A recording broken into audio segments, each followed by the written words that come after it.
A smart person learns from their own mistakes. A wise person learns from other people's mistakes. So after this video, you're gonna be wise as because you're gonna learn from all my mistakes. You're gonna be wise beyond your years. In this video, I'm gonna talk about my top real estate investing mistakes that cost me a lot of money. My name is Sam, and over the past 8-ish years, I've been able to build a $40 million rental portfolio, and also I own a house buying company that's gonna flip over 300 houses just this year in the St. Louis market.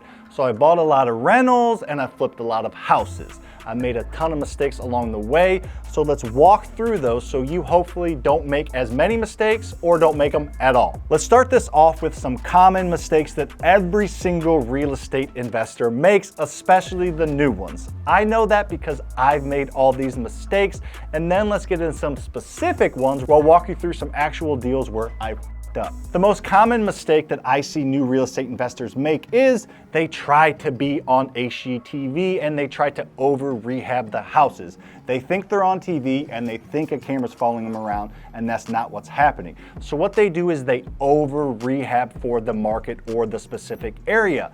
An example would be putting really expensive marble countertops in an area where every other house is granite or just Formica countertops. Another example would be putting in hardwood floor that costs $10 or $15 a foot, as opposed to putting in luxury vinyl plank that's $2 or $3 a foot.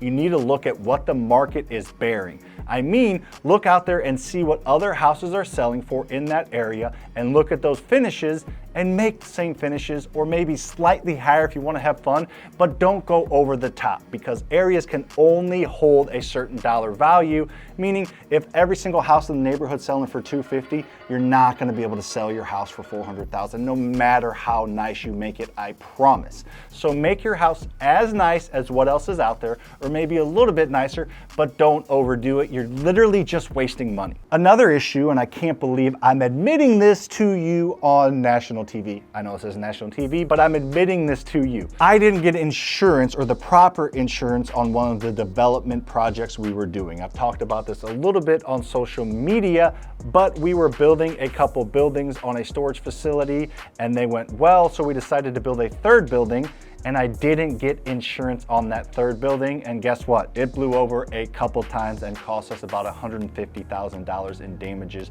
and repairs, and we ended up just actually scrapping it. Luckily, it was the development deal that we got into extremely cheap, and we're still sitting at about 50% loan to value. We got about 900 in it, and it's worth well over 1.5 million. So it ended up working out, but it could have been even better of a deal had I got insurance. So just make sure that you have insurance on all your properties, no matter what you're doing or how you're doing it, whether you're doing a flip or you're keeping it as a rental property. Make sure you have the proper insurance. It sounds simple, but you gotta make sure all your I's are crossed and T's are dotted. That was a joke. Another pretty common mistake that most real estate investors make, before I get onto my specific examples where I got kicked in the teeth, is not checking on their tenants. We do a pretty good job of this, but I know a lot of people that never ever go to their rental property, or never ever send anybody to the rental property over a multiple year period. Even really good tenants are gonna have issues and do things at the house that they don't want you to know about, or they're not gonna take as good care of the property as you want. And those are the good tenants, which a majority of what I have is good tenants, but we do have some bad apples in there, and most people do. You really need to be checking on these houses, because if you can get ahead of a small leak before it turns into a big leak and turns into water damage, you're saving a lot of money. So just at least getting in the property a couple times a year, whether it's you or an inspector or somebody laying eyes on the inside and outside of a property, you can get way ahead of issues that will cost you a lot of money in the future, and you'll know if the tenant's taking care of the property or not, so you know if you need to re-up the lease when the lease is over, or tell them that they can't stay any longer. Here's a couple examples that slapped me right across the face of things that I've done that have lost a lot of money on a couple rehabs of houses we did in the past few years. I actually just got done talking about these two, plus a couple other one on our latest podcast episode. Just launched a podcast, if you didn't know, Ordinary Guys, Extraordinary Wealth. Check it out. The link is in the description below. It's a podcast where Lucas and I talk about a lot of things that we can't talk about on normal social media, and we teach a lot of people a lot of fun lessons and entertaining lessons along the way. If you're looking for financial freedom and you like podcasts, we got one for you. First example, let's call it the Marshall house. It's a house that we bought probably 4 or 5 years ago. I thought we got a smoking deal on it. We bought it for around $130,000 and it was going to be worth about $220,000, $230,000 all day and needed about $30,000 worth of a rehab.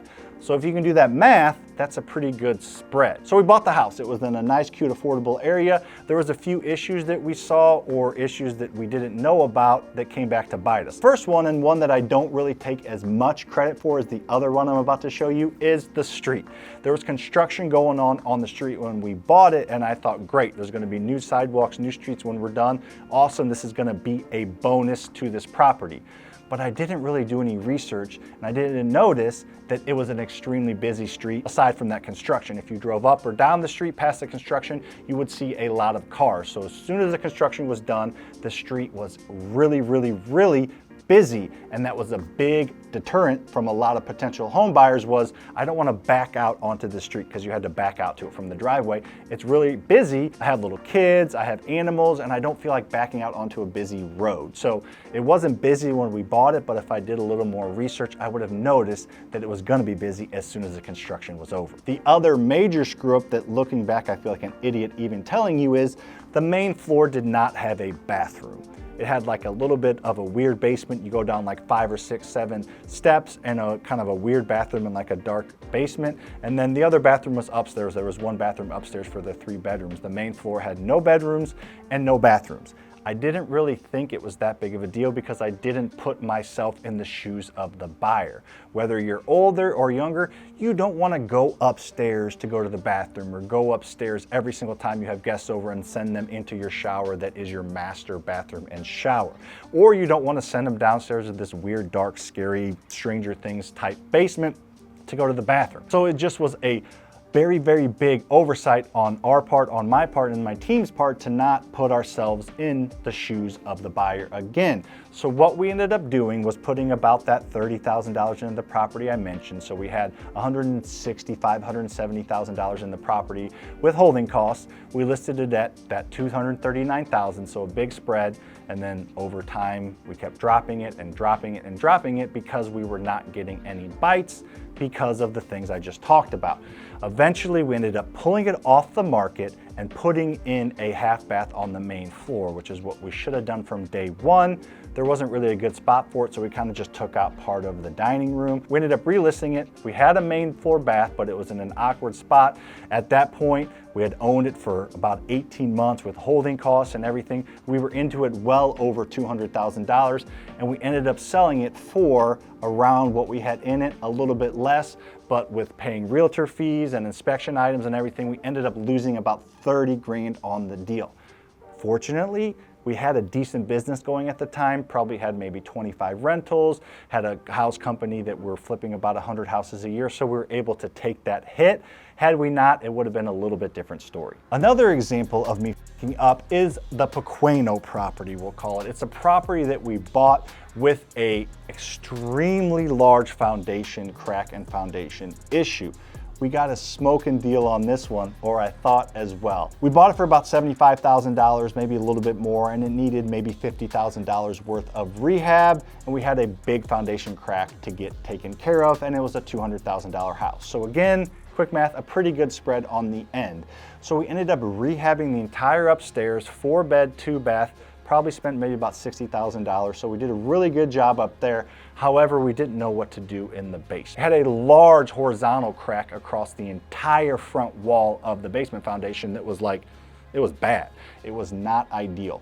So what we ended up doing was, getting it fixed, obviously, and it's not super uncommon to have foundation issues, especially here in St. Louis. We got it fixed. We got everything done to the code. We got a structural engineer in there. We got everything done with a lifetime warranty. So the foundation, when we were done with it, was stronger than it was, the couple weeks after they poured it and it hardened. So we were doing everything. Safety wasn't an issue. We made the house extremely safe. However, there was this large crack with these anchors going through it and carbon fiber all over it. It looked like a damn cast on your arm. So it was fixed, except it was extremely ugly. And we thought, let's just finish the basement at this point. You know, we don't want them to see it. You can see it in the unfinished areas. We took pictures before, during, and after. We weren't hiding from it. They knew very, very easily that it had foundation issues that were fixed, but it was just ugly in the perception of it when people walked downstairs. We thought, let's just add another bedroom downstairs, another bathroom. Let's add some more livable space, and we'll make a freaking 5-bed, 3.5 bath in this neighborhood that has all 3-bed, 2-bath houses.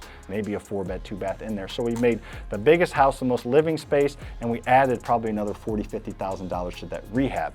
So if you're kind of paying attention, we're in it close to $200,000 with holding costs in a neighborhood that is $200,000 neighborhood. So we listed it at 230 grand to try and make up for that and make a little bit of money. Couple contracts, but fell through because we were too high priced for the area. Banks wouldn't lend on it. People didn't want to buy a house that was the most expensive house by far in that neighborhood. We ended up having to drop the price, and we lost about $25,000 on this deal just because we got a little bit ahead of ourselves and tried to get too cute and try to target our house to one specific buyer group, a family that was big that wanted to live in this one school district. You gotta make things as appetizing to as many people as possible. If you're doing a unique property in a unique part of the city or something like that, you can get funky, but in general, you want simple, clean finishes, simple, clean houses. You want to appeal to as many buyers as possible. At the end of the day, you're gonna make mistakes, and you're gonna make a lot of them. Hopefully less than I made, probably less than I made, but you're gonna make them anyway. But guess what?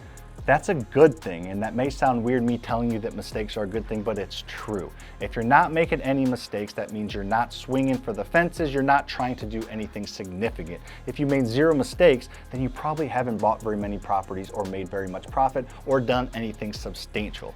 As you do these things, every project's different, every project has its own challenges, but if you can keep a level head and not let emotions get involved and put yourselves in the shoes of the buyer, you will probably not make very many mistakes. And if you do, they will probably be just less profit or break even or maybe lose a little bit of money. Just know if you're in the mistake making stage of your career, that's okay. It's a good thing. It's part of the process. You're not gonna get to anywhere substantial or create financial freedom or make a lot of money unless you make a few mistakes along the way. So don't get discouraged. Mistakes are normal, they're okay. Just keep pushing through. I don't know one failed real estate investor except for the ones that quit. I know a lot of real estate investors that made a ton of mistakes, but they always make it work because they don't give up and they keep pushing, and real estate provides so many different avenues to make so much active and passive income. So don't give up, keep pushing through. I promise you'll make less mistakes over time and you'll be happy you kept going. If you're still here, hopefully I did not scare you away. Hopefully this was encouraging. This helped you sidestep a couple landmines and go out and make it happen. As I mentioned earlier, I do have a podcast that I just launched that is doing extremely well. It's actually mind-blowing how well it's done so far. So if you want to see a little bit more or hear a little bit more about that podcast, check the link out over here. I also have several of the episodes here on this YouTube channel. So poke around my YouTube channel, subscribe over here on the podcast. See you on the next one.